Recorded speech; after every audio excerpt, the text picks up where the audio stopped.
Hello, this is a YouTube video for my course project for OSU IT and Okmulgee for my hardware systems class. And today I will be explaining my tablet assembly and all the parts that came with it and all the soldering that I had to do for it. And so let's get started. Alright, so first off you can see that this is the back of the display, and underneath it we have the COB touchscreen display cover.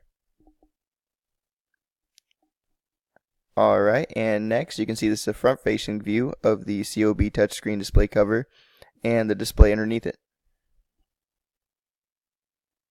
Alright, and right here you can see that this is the motherboard that was used to connect and solder all the parts to it.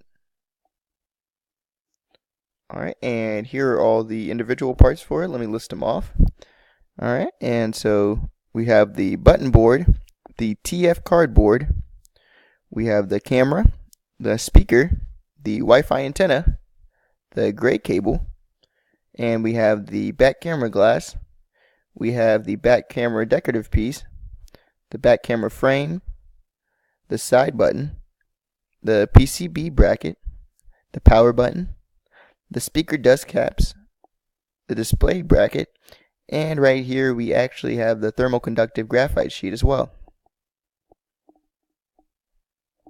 Alright, and next you can see that this is the battery that was used, and you can see the positive and negative wires that I soldered and attached to it to power it on. And right here you can see that this is the USB cable and the charger for the tablet. Alright, and right here you can see that this is the inside of the back cover, and you can see that those two little holes right there is where you would put the speaker dust cables into.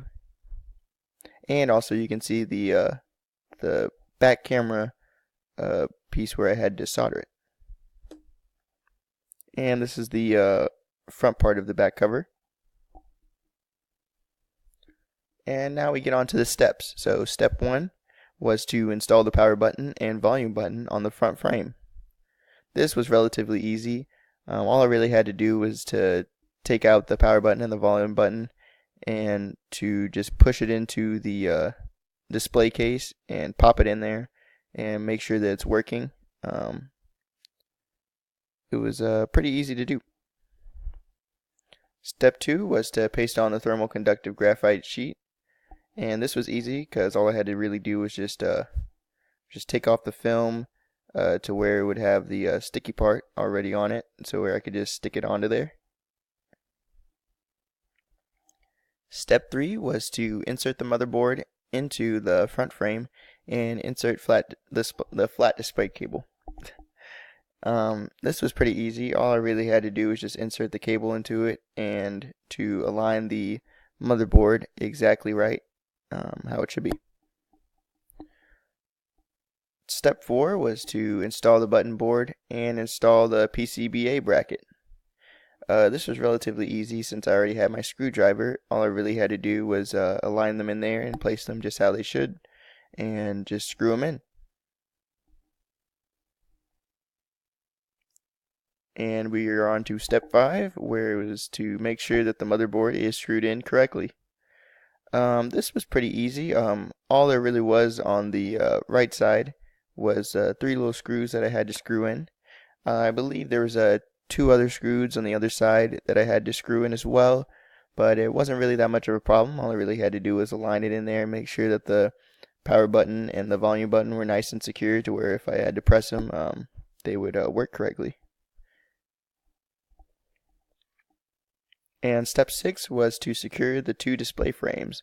Now this was kind of hard to find out where it exactly was located at first, but after I actually found out where it was, it's pretty easy to install. All I really had to do was just use my screwdriver to screw it in.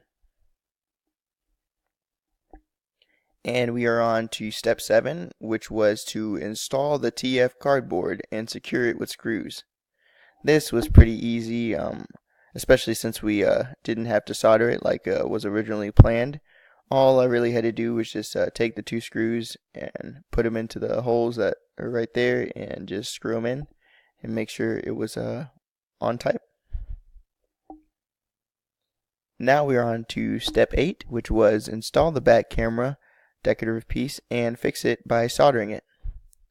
This was the first piece I actually soldered. It was pretty hard at first because I didn't really know what I was actually doing, but after I got the swing of things, I think I did a pretty alright job.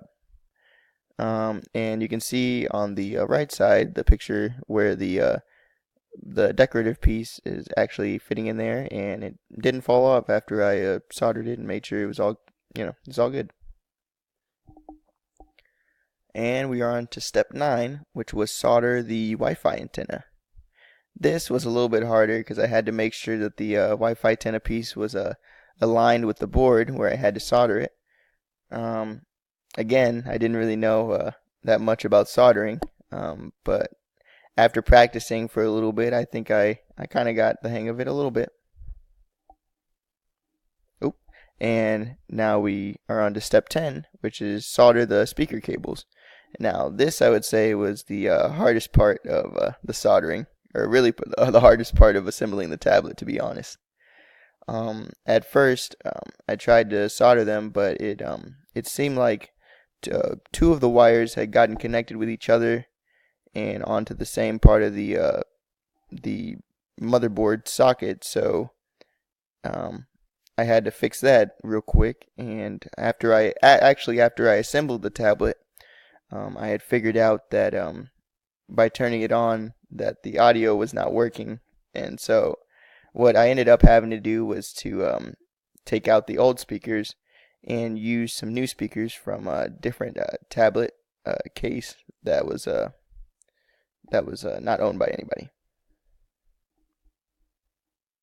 And step 11 was to fix and replace the camera on the motherboard FPC slot.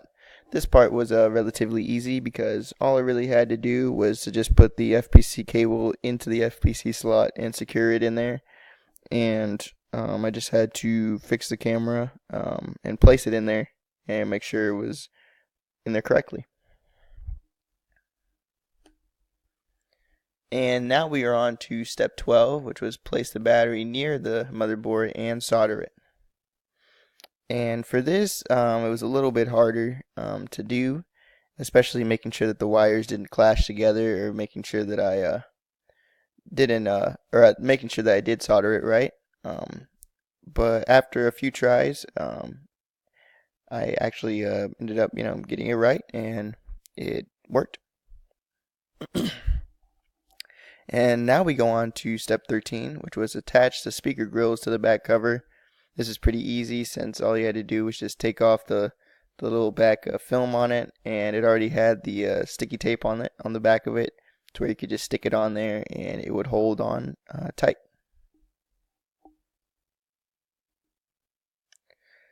And step 14 was to attach the speakers to the back cover and assemble the tablet. Now, this was pretty easy actually after I got those old speakers out of there and put in the new ones from a different case. And it was pretty easy. All I really had to do was to lift the display cover and put it on the other part of the back cover. It took a few tries actually, because the speakers kept on wiggling around and not wanting and they didn't want to stay in just one in the specific spot, so I had to make sure that they were staying there.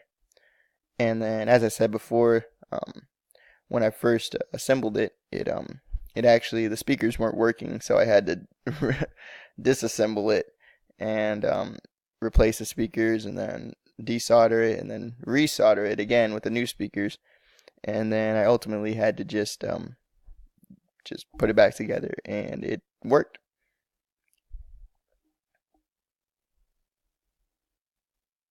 All right. And this is the final result for my tablet.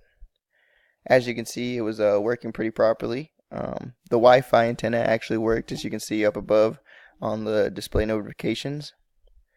And the display seemed to be working just perfectly fine. And when I booted it up for the second time, you could see that the power was actually, or the sound was actually working on it. So that was a plus. And yeah, Overall, I think it was a really good experience. I felt like I actually learned a lot about the hardware aspect of it, and I would actually enjoy doing it again if I had to. All right, and that is the ending of my presentation, and I hope you all have a good day, and thank you.